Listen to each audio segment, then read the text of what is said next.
Good morning, YouTube. Shayla from Making Lemonade from Lemons. This morning we're doing some little maintenance to the garden area and getting some onions planted up that never got planted because I didn't have the room. They're still doing great. If you look down in there, you can see they're actually starting to make bulbs even in there. So they've kind of been neglected and abused, but they're still doing good. So what you're going to do is you're going to squeeze it out. All right, there you go. All right, yep. All right, now this is what you're going to do with onions. They have a really good root structure, so you're just going to pull them like this and separate them like that. And then whenever you go to bury them, you're only going to bury the roots about this deep, just the roots themselves. If I can get it to where you can see. Okay, yep, just the roots themselves. No more than halfway up the little bulb, since it's already bulbing up. Okay. All right, so we just took out and I'll show you here. we had cabbage in here, and so we're just gonna put some in there. We took those out because the cabbage, it's too hot for the cabbage to really do anything. So I decided to go ahead and do that. So he's going to be planting those. And while he does that, I'm going to talk to you guys a little bit about why I garden with the grow bags, and do I like them? Okay. Some positive and negatives about the grow bags. All right, so as you can see, I pretty much have everything in grow bags, and I even have that big grow bag that's got my pole beans and my purple hull pink eye peas in. And to this point, I would say, number one, I'm using them because I was trying to find a cost-efficient container to put a lot of different vegetables in, because number one, I knew that this year was an experiment for me for gardening. And I'm just going to take off these little cantaloupe that didn't get pollinated. But that's okay, because we've got some over here that did. These are so cute.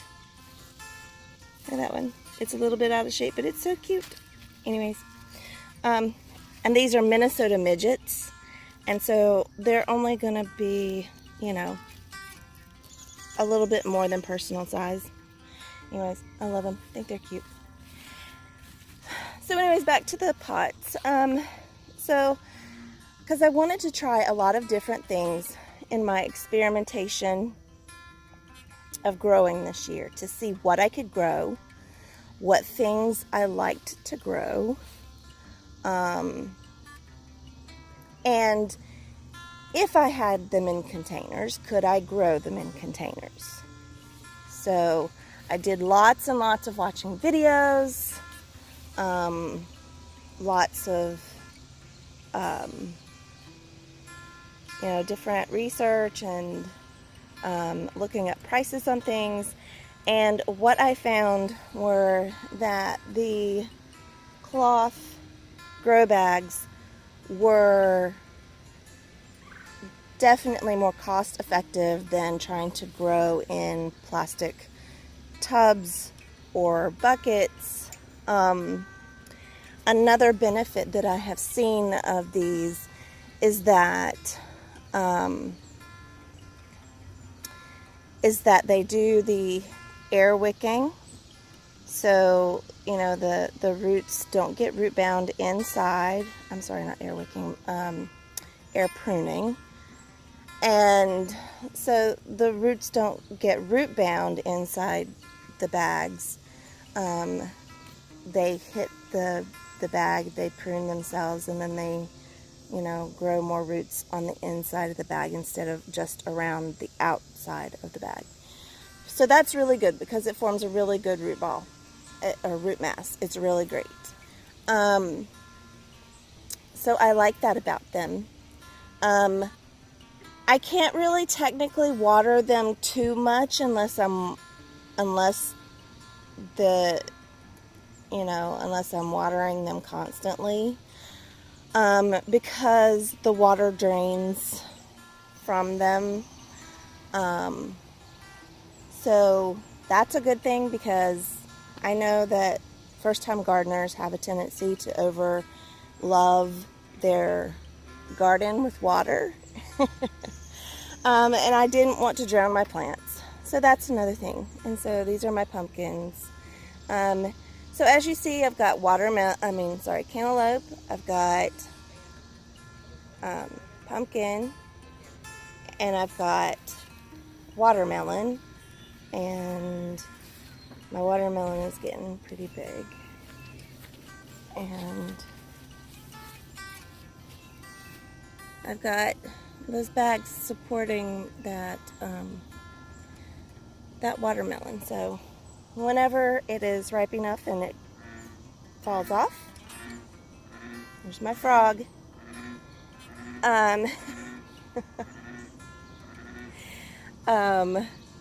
Whenever that happens, then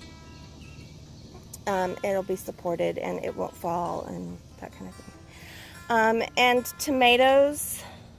So everything, you know, so I have big things, I have small things. You know, so far, I haven't found anything that will not grow.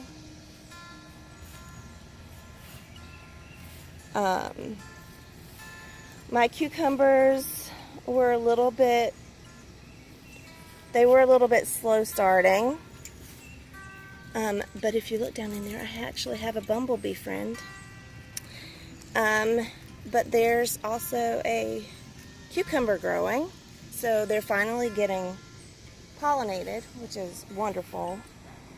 So yeah, I mean, I've been able to successfully grow, you know, kale and, you know, anything that you need to grow.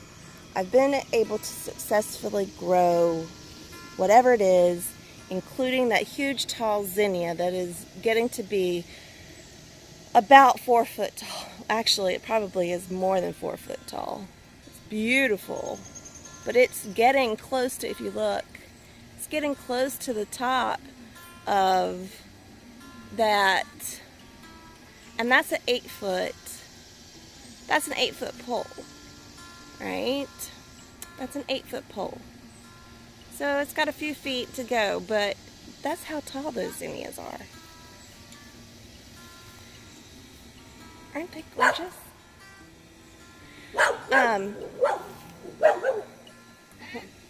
And that's my Bella. She's barking at other doggies and people. So, anyways, so I will say, Evan, baby.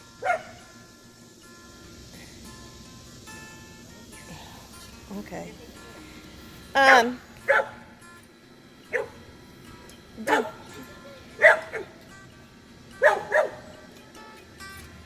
Evan, did you get all of those onions planted?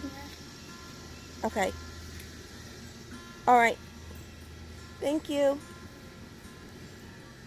You know, these are Kelsey onions, and these are ones that are supposed to grow really, really big, and they're starting to bulb pretty good. You know, my tomatoes are doing great. My peppers are doing great. Like I said, when it comes to being able to grow things in them, you know, I haven't found any issues with growing anything in them. What I will say is that I think that a lot of that has to do with the right soil, and you know whether or not you feed the plants, that kind of thing. So what I do, and this is how I built my soil for these grow bags. I built them using.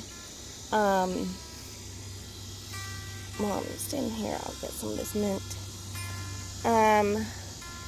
I built the soil structure using a raised bed soil mix and so it was raised bed soil mix, compost. I used different types of compost. I did use regular compost and I used mushroom compost. And I haven't seen a difference between the two. They both did just fine. I used worm castings, and then I used the Trifecta Plus from M.I. Gardner, which I'll leave a link to at the in the description. It's wonderful. I think that is probably one of the reasons that I haven't had as many issues with the nutrients in my soil, because my plants all look pretty healthy for the most part. I have a couple of plants that that one is looking, the leaves are curled, and I'm not real sure about what that one is about. But anyways, that's Purple Russian, and Purple Russians kind of look like they have weepy type leaves anyways, and there's another one of my Purple Russians, and those leaves don't look great on it either. They're looking kind of sick. So it could be aphids. I know that sometimes that causes it, and I have seen some aphids out here. But anyways, they're producing, just a little sickly, but it has nothing to do with the bags anyways. I will say that the cons to using the grow bags is that, number one, you have to purchase the soil, unless you're able to get soil, in bulk. I had to do bags of soil from my local, we have a local market here, and so that's where I got most of my soil. I did get some of it from a big box store too, because they offer veterans discounts, and so I did start off using that, but I went to using the local because I just prefer to give local anyways, give my money to local if I can. So anyways, so that is a negative. Another negative to the grow bags is that you do have to water pretty consistently, because they do dry out more quickly. So yes, they do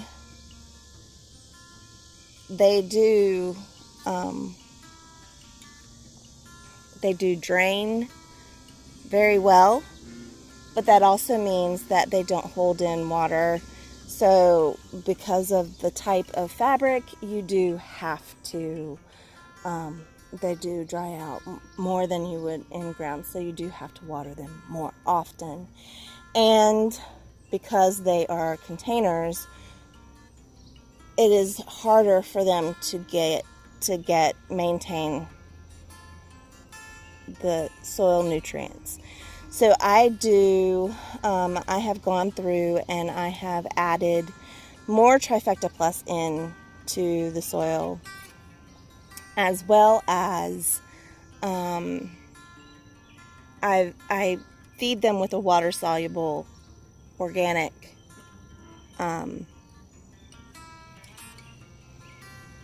fertilizer. Sorry, couldn't think of the word. Once a week. And so they seem to be doing really well with that. As you see, those tomato plants, even though they're looking a little bit sick at the bottom, if you look at the top, oh my goodness, they are almost reached the top of that 8-foot pole. Crazy. I just love it. Another negative that I have, and especially in regards to tomatoes in these grow bags, is that when you go to stake your tomatoes, you cannot stake them. If you're going to stake them inside the bag, then of course you only have the depth of the bag to hold up the stake. All right. So next year, probably what we will probably want to do is set up the grow bags in a more permanent location where we can put the stakes on the back side of the bag, and then tie but put them on the outside of the bag. And so then they're a little bit more stable, because as you see, I have issues, especially with those furring strips. I have trouble with them leaning. And so it does help them still help the tomato to be able to have a support. So it's all good. And like I said, it's everything this year is an experiment anyways. And so I'm learning, and I'm learning what works and I'm learning what doesn't work. And right now, I really love the grow bags in general. And even though I'm not in love with how the poles work with the grow bags, the stakes work with the grow bags for my tomatoes, I still really like the tomatoes in the grow bags. I think they do great, and so I probably will use them again. Anyways, I just thought we would talk about that a little bit today, because I know that I've seen a lot of people talking about, what they would do. And like I said, I have some issues with bending, and so this helps to, it's like a mobile raised garden, because I can move these bags around if I need to. So that is one good thing about them. And let me show you my pretty little flower bed here. It's starting to really bloom. Lots of coreopsis taking off. So anyways, thank you for spending time with me this morning. And if you like the video, if you would click link, and if you like the content, click subscribe. And there's my frog friend again. And if you want to get notifications, just click the bell. And I hope you guys have a great day, and we'll see you later.